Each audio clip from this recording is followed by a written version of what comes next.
Ano ang pagkakaiba ng marriage license sa marriage contract? Ang marriage license po ay ina-apply ng mga magpapakasal. Ito po yung kinukuha natin sa City Hall para payagan na maikasal ang isang dalaga at binata o byudo at byuda.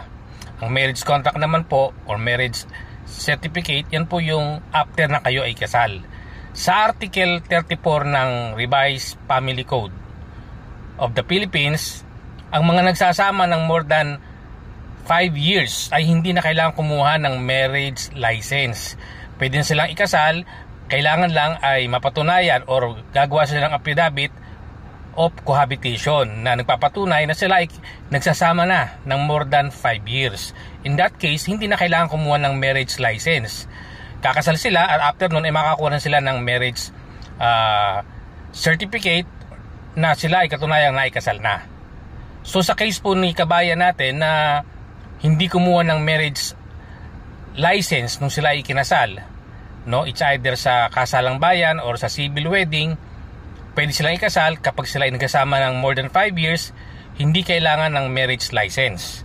So sa case ni kabayan ay siguro gumawa sila ng letter or affidavit of cohabitation na sila nagkasama bago sila ikinasal sa kasalang bayan.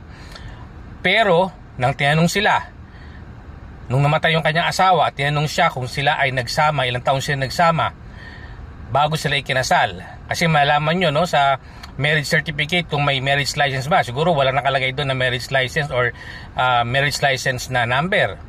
So nalaman ng SSS na sila ay kinasal without marriage license.